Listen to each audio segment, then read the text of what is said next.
नमस्कार शेतकरी मित्रांनो, मी ॲग्रिकॉस राहुल कुरकुटे, व्हिजन ॲग्रीमॉल भाळवणी. आज आपण के प्लस कंपनीच्या पेटंट कालीबद्दल माहिती आज त्या कंपनीच्या प्रतिनिधींकडून जाणून घेणार आहोत. साहेब, ह्या बॅगेबद्दल आपल्याला माहिती सांगा शेतकरी मित्रांनो. ओके. शेतकरी मित्रांनो नमस्कार. मी सुरेश फुलमाळी, ॲग्रोनॉमिस्ट, केप्लहेस फर्टिलायझर्स इंडिया प्रायव्हेट लिमिटेड.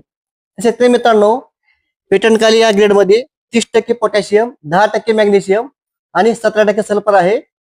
हे जे खत आहे याचा रेशिओ जर तुम्ही बघितला, पोटॅशियम मॅग्नेशियमचा 3:1 रेशिओ आहे, जो की आयडियल रेशिओ आहे.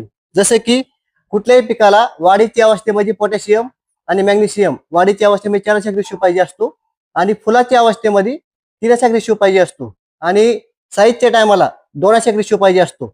त्यामुळे ऍव्हरेज मध्ये याच्यामध्ये 3:1 रेशिओ आहे, जो की कुठल्या अवस्थेमध्ये पिकाला तुम्ही देऊ शकता. आणि ह्या ग्रेडचा पीएच न्यूट्रल आहे.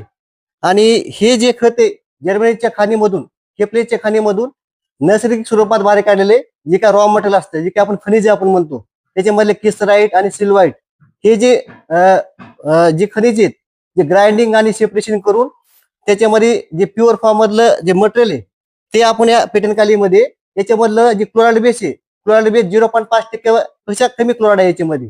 यांनी जी टेक्नॉलॉजी वापरलेली आहे, इलेक्ट्रोस्टॅटिक प्रोसेस टेक्नॉलॉजी, त्या टेक्नॉलॉजीने जे काय क्लोराइड असतं, क्लोराइड आपण नैसर्गिक स्वरूपात बाहेर काढलं जातं.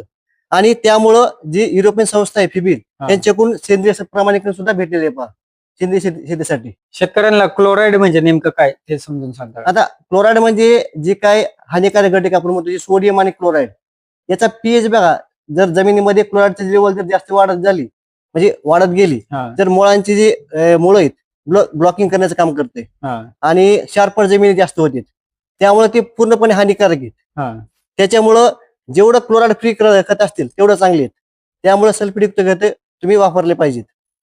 ओके, धन्यवाद शेतकरी मित्रांनो. जर तुम्हाला ही गोणी पाहिजे असतील तर आपल्या व्हिजन ॲग्रीमॉलला भेट द्यायला विसरू नका.